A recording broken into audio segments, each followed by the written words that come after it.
ஜைனுல் ஆபிதீன் ரலியல்லாஹு அன்ஹு அவர்கள் இறைவனிடத்தில் கையேந்துகின்றார்கள். ரசூலிடத்திலே அவர்கள் நேரடியாக துஆ கேட்கின்றார்கள். யா ரஹ்மத்தல் லில் ஆலமீன், ரஹ்மத்துல்லில் ஆலமீனா எங்கள் பாட்டனாரே, யா ரஹ்மத்தல் லில் ஆலமீன் அத்ரிக்லே ஜைனுல் ஆபிதீன், ஜைனுல் ஆபிதீனுக்கு நீங்க உதவி செய்யுங்க.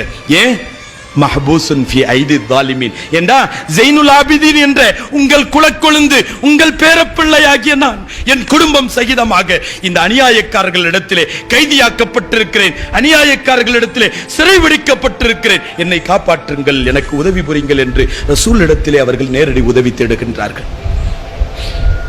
ஜைனுல் ஆபிதீன் ரலியல்லாஹு அன்ஹு இந்த கர்பலாவுக்கு பிறகு தன்னுடைய வாழ்நாள்ல குளிர்ந்த தண்ணீர் குடிக்க மறந்துட்டாங்க. தெரியுமா? குளிர்ந்த தண்ணீர் குடிக்க மாட்டாங்களாம். அப்படியே தாகம் ஏற்பட்டால் சூடான வெந்நீர் குடிப்பார்கள். சொல்வார்களாம், ஏன் கொஞ்சம் குளிர்ந்த நீரை நீங்கள் பருகிக் கொள்ளலாமே. சொல்வார்களாம், இல்லை இல்லை, என் சகோதரர் அலியுல் அக்பர் தாகத்திற்காக துடித்த நிலை என் கண்ணுக்கு முன்னால் இன்றும் ஆடிக்கொண்டிருக்கிறது.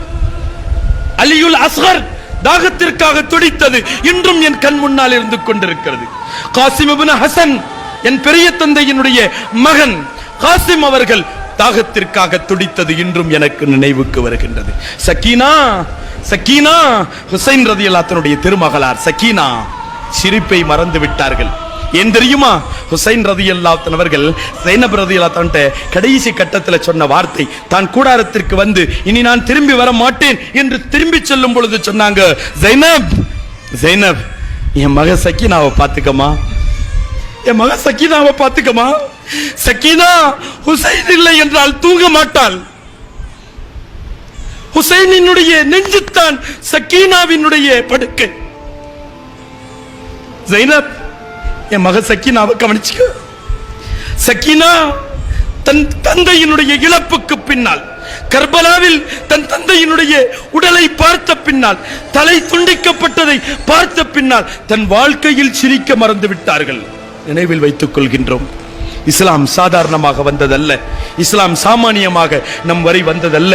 சும்மா பேருக்கு தொப்பியை போட்டுட்டு சட்டையை போட்டுட்டு துண்டை போட்டுட்டு நடமாடிட்டா நாம மார்க்கத்திற்காக சாதித்து விட்டோம் என்பதல்ல. 4 பேரை தொழுகைக்கு கூப்பிட்டுட்டா நாம சாதித்தோம் என்பது கிடையாது. மார்க்கம் எப்படி கஷ்டத்திற்கு பின்னால் வந்தது. ஹுசைன் ஏன் தன் உயிரை அர்ப்பணித்தார்கள், தன் குடும்பத்தை ஏன் அர்ப்பணித்தார்கள்? தீனினுடைய சட்டத்திற்காக. சிந்திக்கின்றோம், படிப்பினை பெறுகின்றோம். அல்லாஹ்